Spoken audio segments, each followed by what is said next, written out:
Hello, my name is Simon Harper and I'm the author of Breaking Bad Patterns. I've just watched the documentary on Netflix, Aileen, Queen of the Serial Killers, and I was kind of wanting to maybe help explain why she did what she did, and also kind of asking the question at the beginning, was she this violent serial killer, evil, etc., or were there reasons that she did what she did, and would she have been a serial killer if she'd had a different set of experiences? So when I started watching the documentary, I was kind of I noticed the similarity between the 7 victims, middle-aged white males. They all kind of had a vaguely similar look, so keep that in mind. And then we kind of went in a little bit into her upbringing and her history, which was very sad, very traumatic. She was abandoned from day one by her mother, and then brought up by her grandparents. Don't really know what happened to her up to the age of 14. But at age 14, she was raped by one of her grandfather's friends who was in his 60s, and she had a baby which was taken away from her, so more abandonment. And the poor girl was only 14 at that time. And then, for reasons unknown, her grandfather kicked her out of the house. Prior to that, her grandmother had died of liver cancer, liver cirrhosis, I think. And so here she was, she'd already been raped, and she ran away. And I think for the next 4 years she was just on the road, and apparently, she was raped in that time 30 times, and when she was saying that, she said she'd already been gang raped at school or by people she knew. So the amount of abuse that she had was catastrophic. And with patterns, the things you do to try and prevent something often make it more likely that they reoccurred.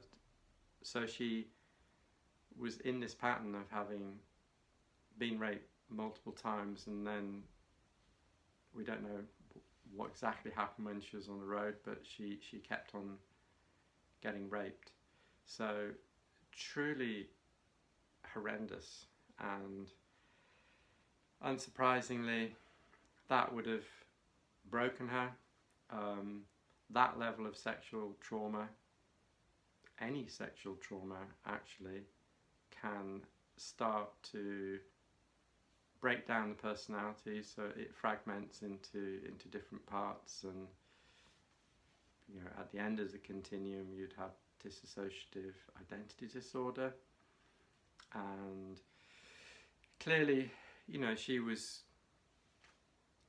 deeply troubled, and that, nowadays or would need many years of therapy, EMDR, to help psychologically rebuild it, but clearly she didn't have any of that. And I think at the age of 22 she shot herself in the stomach, again in a relationship with a man. I think she feared she was going to be abandoned, and that fear of abandonment that's sort of been with her whole life is so painful.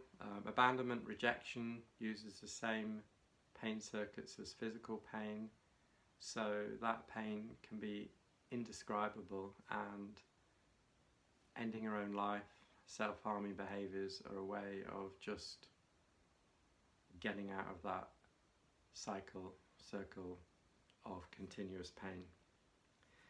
And so we move forward, and She was with the first man she killed, who raped her, and what was different to the previous experiences, the previous rapes, she'd been in a relationship with a woman called Ty, and clearly she had, for the first time, maybe started to value herself, and she'd been validated and loved, and that was a difference.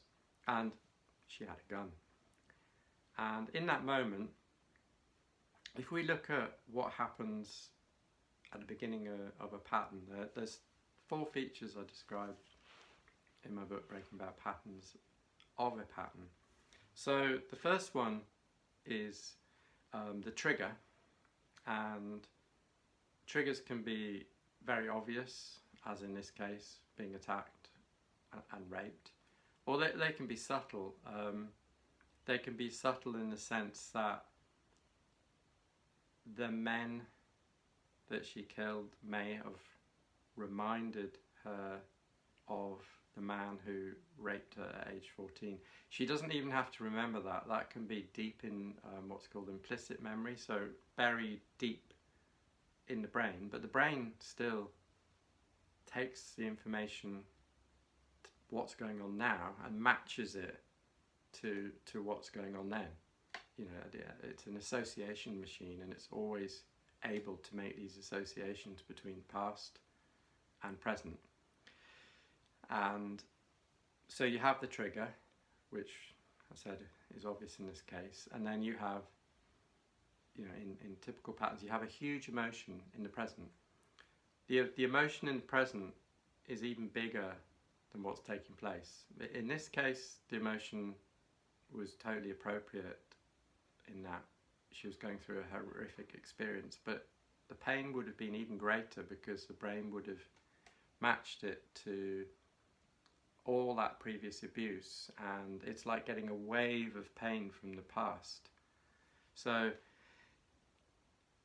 one of the clues is, for anybody who thinks they might be in some kind of repetitive pattern, is the emotion in the present always feels too big. So people around might go, oh, they're really overreacting, aren't they? Because it really wasn't such a big of a deal.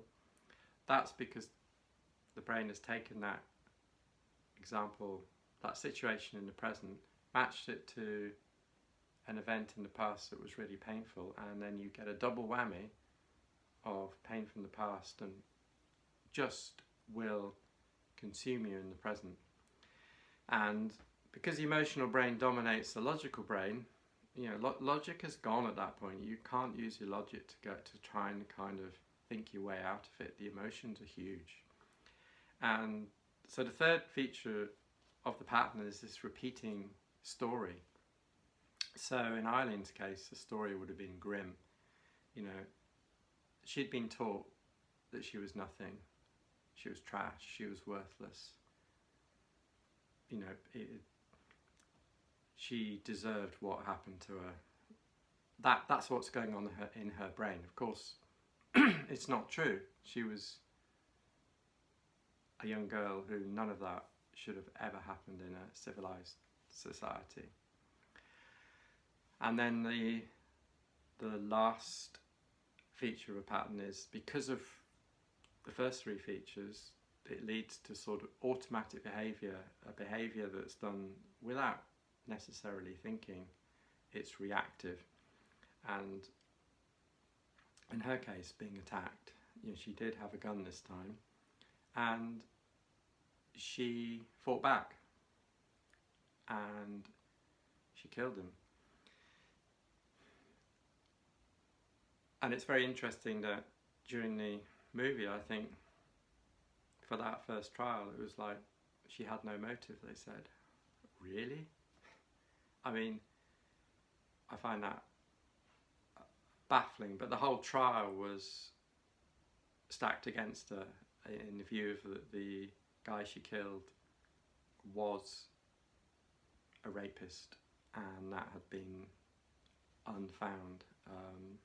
So in her world, that was another example of that even the state has abandoned me, and I'm worthless, and I'm nothing.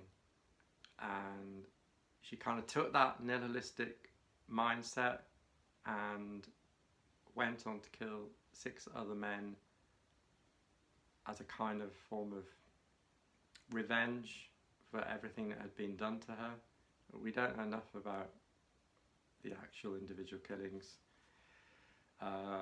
I suspect each person reminded her of people in her past that had raped and abused her, and so she went from a victim sort of like to a vigilante. Looking at her overall behaviour, if we look at her personality, it's clear that as a result of systemic, horrendous abuse that took place over years, if she had sort of been able to get help, she would have, in my opinion, quite easily got a diagnosis of borderline personality disorder. You know, she had an intense fear of abandonment that made complete sense, because that was her reality. That's what had already happened, and then it would happen again and again, because that's what happens in patterns. Even if the thing you fear most gets recreated, and you're not understanding why.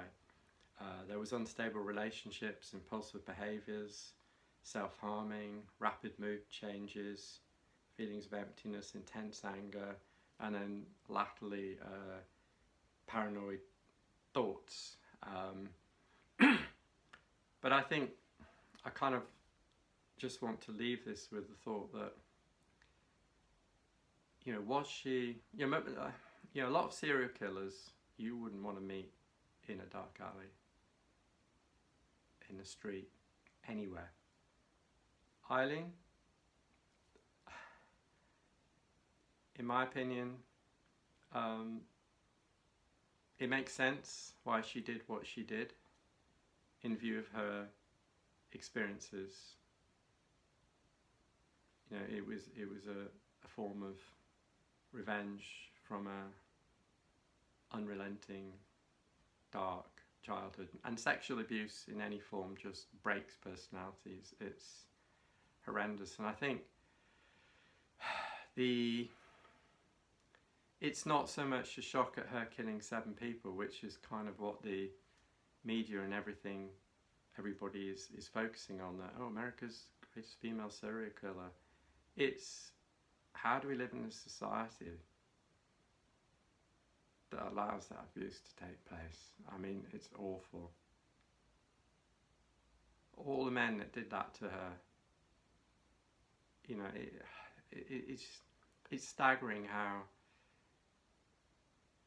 you know, they destroyed a young girl's life. And, you know, I sincerely believe that Aileen, if she'd been brought up in a loving family, loving people, one person, it just doesn't matter, just with love and acceptance, would she have killed? Never. You'd have never heard of her. Should have just been a normal, ordinary person. So it does make sense completely why she did what she did, once you understand the nature of patterns. And was she a bad person? That's an interesting question. In my opinion, again, no. Yes, she did bad things, a bit like a child. You can do bad things, but doesn't make you a bad person. They made sense. She wasn't in a state of mind to see the consequences of her actions, the impact that killing those other people would have on families. You know, her brain was reacting from a survival-based perspective of, you know, she'd moved from this fight, flight, freeze, and she'd kind of moved into fight, and probably she'd been in freeze, just complete victim, never able to fight back. And so yeah, I think she had a horrible life, and I hope that people view her in a different light. Thank you.